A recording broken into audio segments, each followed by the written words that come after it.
आकाशवाणी इम्फाल नयनी देवी ने पाव पाजरी अहानबद मरुओइबा पाव unlock 4 चनबा होखिबदगी मणिपुरदा inter district बस सिंग चेनबा होंगनरे मणिपुरदा कोविड-19 ना नाबदगी फरकपगी चांग हेनगलक्तुना चादा humfudra.9 छिनोदा लेरे लाकलिबा संसद की नोंगजुमी फमदा क्वेश्चन अवार्ड लेररोय प्राइवेट मेंबर्स बिल अमता लौखटलोय थांगजा मसुंग नोमाइजिंगदसु मिफम लेगनी अमसुंग प्रधानमंत्री नरेंद्र मोदी ने ngasi US India Strategic and Partnership Forum की अहुमसुबा लीडरशिप समिट की नोट एड्रेस पीगनी मणिपुरदा था असिगी अमदगी अनलॉक 4 चनबा होखिबदगी इंटर डिस्ट्रिक्ट बस सिंग चेनबा होनरे चुराचांदपुरदगी इम्फाल यौबा बस सिंग था असिगी अमदगी चेनबा होरे अखोइगी चुराचांदपुर पौमिना हाई बस चेनबा होरबसु बस मसिंग यामदे अमसुंग पैसेंजर सु यामना तोंगबा उदे भाड़ा सु मी अमदा लुपा 150 लौवे हाइरी अखोइगी मोरे पौमिना हाई टेक्नोपॉल जिला की मोरेदसु ngarangdagi MST बस चेनबा होरे लानाई गाड़ी सिंगसु चेले मणिपुरदा कोविड-19 ना नाबदगी फरकपगी चांग हेनगलक्तुना चादा humfudra.9 छिनोदा लेरे ngarang नुमिदांग वरम फावदा पुन्ना नाबा फकिबा मसिंग लिसिंग मरी चाटुक सुना तरेट यौरे पॉजिटिव केस लिसिंग तरुक चांगमा तरेट की मनुंगदा हौजिक एक्टिव केस लिसिंग मचानिपान humfudra लेरी बिष्णुपुर जिला की कुंभी पुलिस स्टेशन की मनुंग चनबा बोरायांबी चिंगदोंगदा मियोय अमा कोविड-19 पॉजिटिव ओइरकपदगी मफम अदु कंटेनमेंट जोन ओइरे हाइना जिला अदुगी डेप्यूटी कमिश्नर ना लौथोखरे आसामदा नौनमी लिसिंग 355 कोविड-19 पॉजिटिव ओइरे ngarang सैंपल लिसिंग 9,493 टेस्ट तौखी हक्सेल मंत्री हिमंत बिस्व शर्मा हाई पॉजिटिव ओइबगी चांग असि चादा 3.3 नि मी लिसिंग 1,953 नाब फरक्तुना ngarang डिस्चार्ज तौखरे महांगना हाई ngarang अनाब कया मरुमदा प्लाज्मा थेरापी चथखी सिक्किमदा नौनमी 53 कोविड-19 पॉजिटिव ओइरकपदगी राज्य अदुदा ngarang फावदा पुन्ना पॉजिटिव ओइबा मसिंग लिसिंग 1,403 सुरे हौजिक फावदा मी लिसिंग 1,264 नाब पखरे एक्टिव केस 113 लेरी राज्य असिदा मी मरी लाइना असिदगी लेखिद्रे असम विधानसभा जाति की अमदी राज्य की आइन अमतन कोनसिनद्रिबा tangible heritage ngak senaba amasung yokhatnaba bill ama ngarang pass tawkhre Assam Heritage Tangible Protection Preservation Conservation and Maintenance Bill lising ani kun pass tawkhiba adubu Assam Accord ki taruk suwa clause sada hanabagi ऐतिहासिक oiba khongtang amani haina Mukhyamantri Sarbananda Sonowal na hairi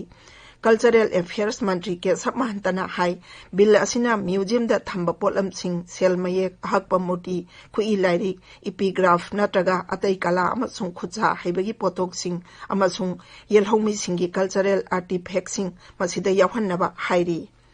कोविड-19 लाइचत लेबदगी महेरोय सिंगी वाखल परीक्षा की दमक same साद्री हाइरदुना Meghalaya सरकारना UGC दा under graduate अमसुंग post graduate की final year परीक्षा September दगी मथंग थादा यैथोकपिनबा इदुना हाइजरगनी शिक्षा मंत्री लाकमेन रिम्बुइना high मुख्यमंत्री कोनाट संगमाना सभापति ओइदुना पांगथोकपा रिव्यू मीटिंग अमदा वारेप अदु लौखिबनी महांगना हाई परीक्षा की मतम यैथोकपिनबा सरकारना UGC दा अइबा जेरोल पीरगनी महेरोय सिंह पुकनिंग वाखल लैतादबदगी चारांगनबा पोकले परीक्षा था अमा यैथोकपना मखोइगी फिबम फगतहनबा ngamgani हाइना जेरोल अमदा मंत्रीना फोंदोकली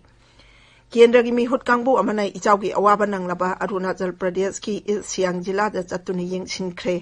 मुख्यमंत्री पेमा खंडुगा लोइनादुना मी तरेना साबा मिहुत कांगबु अदुना जिला अदुगी मेबो एरिया की इचाउ नंगलबा नामसिंग सर्कल की फिबम यिंगसिनखी सियांग तुरेलना अमांग अता थोकहलबा मेबो धोला रोड मिहुत कांगबु अदुना यिंगसिनखी लंबी अदुगी सरुक खरे इसिंगना चेंथखरे अमसुंग लोफम हेक्टर 4 लोम इचाउ अदुना अमांग अता थोकहले हाइना सरकार की चेरोल अमना हाइरी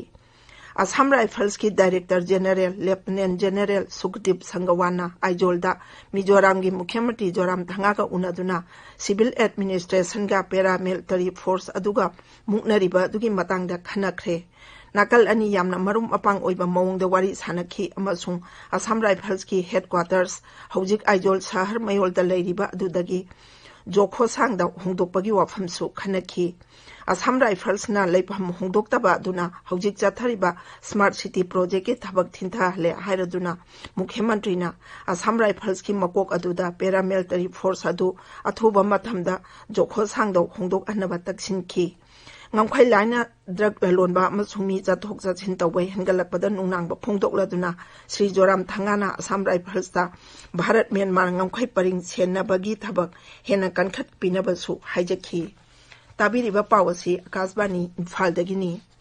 Lagliba Sangsatki Nongju Mifamda Question Award Leiraroi amasung Private Members Bill amata laukhatloi Zero Award gi matam tena thamgani Lok Sabha amasung Rajya Sabha gi Secretariat na thokpa notification singna hai tha asigi tara maridagi October ama phawa pangthokadoriba mifam asida marakta suti amata leiroi Sabha animaki mifam thangja amasung nomajingda su chathagani COVID-19 laichatki yenglaga mifam asi sip ani thokna ayuk pung mapandagi nungthil pung ama phawa amasung nungthil pung ahumdagi numidang wairam pung 8 phawa phamgani ahanba numit khak natana Rajya Sabha gi mifam ayuki sipta phamgani amasung Lok Sabha gi na nungthil gi sipta phamgani Parliamentary Affairs Mantri Prahlad Joshina hai question hour thamdabagi matangda sarkarna mangjauna na birodi dol singa wari sanare Sri Joshina hai Nongju Bengal gi MP Derek O'Brien natana atai punamakna thorang adu yare mahangna hai COVID ki khodong thiningai oiba du yenglaga member pungnamakna zero hour gi matam pungkhai amada hantaba du su yare Mantrina hai unstar question singi paukhum pinaba sarkarna sem saduna lei Sri Joshina hai sarkarna khana nainaba pamdaduna na thaiba nate wafam khudimak business advisory committee na lepam matung inna khanagani COVID-19 laichatna maram oiduna lebak asina hana amukta oikhidreba phibam ama mayoknariba asigi yenglaga dol punamana mateng pangbinaba mahangna appeal tauri COVID-19 laichat asigi yenglaga Gujarat Sarkarna MLA amasung mantri singi tolop chada kuntra kaktanaba warep laure masigi matangda bill ama lagliba Rajya Vidhan Sabha gi mifamda puthoklagani bill asina hana thokiba ordinance amagi muhut sillagani Griha Rajya Mantri Pradeep Singh Jadejana Paumi Singh da hai warep asi hana laukrabani matam aduda MLA Mantri Singhi tolop chahi asigi April thadagi mathang chahi gi March phawa chada kuntra hanthana piragani haina Mantri Mandal na ordinance ama thokrabani mahangna hai makhoigi tolop kakthaba asidagi Rajya Sarkarna lupa koti 3,38,00,000 kanbang amlagani senpham asi coronavirus laksinabo honabada sijanagani Thabakdagi potharaba matungda amuk hana sarkargi thabakta sijanariba karmachari singi tolopsu chadra kuntra kakthanaba Rajya Sarkarna warep laure Pradhan Mantri Narendra Modi nangasi US India Strategic and Partnership Forum gi ahum suba leadership summit keynote address pigani US India Week Navigating New Challenges kawba mifam aduna Bharat amasung America na nakal ani gi oina tengbang pinariba lamsingda mapung oina khana nainari mifam asida ningthaukaban umita America gi Uparashtrapati Mike Pence wangang khi Bharat ki mapal thauram mantri S Jaishankar amasung Udyog Mantri Piyush Goyal su chayol asi horakpada mifam asida wangang khi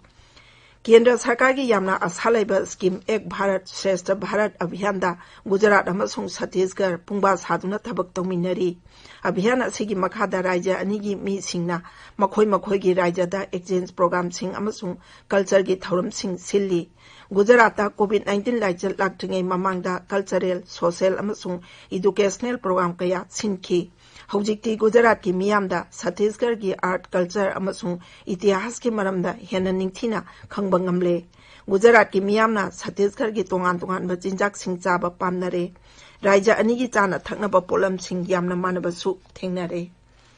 Shanghai Cooperation Organization ki ngaksel mantri singi mifam yaurunaba Bharat ki ngaksel mantri Rajnath Singh Russia da thungkhre Organization asigi member leibak nipan maki ngaksel mantri singna terrorism amasung extremism gumba lamdam asigi security da singna ragliba sing amasung madu thengnanaba apunba pambai puthonabagi matangda hayeng Moscow da khanaraba yai Sri Rajnath Singh Russia ki ngaksel mantri General Sergei Shoigu na batan taurakpadagi Moscow da chapani mahake numit humni gi khongchat aduda Sri Rajnath Singh Collective Security Treaty Organization amasung Commonwealth of Independent States ki mifam yaugani aroibada maruoiba pau amo hanna unlock force anaba hokhibadagi Manipur da interdistrict bus sing chenba hongnare Manipur da COVID-19 na nabadagi parakpagi chang hengalakuna chada 9.9 sinoda leire Lagliba Sangsat ki Nongju mifamda question award leiraroi private members bill amata laukhatloi thangja masung nongmai jingja sumifam leigani अमसुंग प्रधानमंत्री नरेंद्र मोदी ने ngasi US India Strategic and Partnership Forum की 3 सुबह leadership summit keynote address पीगनी पाउ लोइजरे।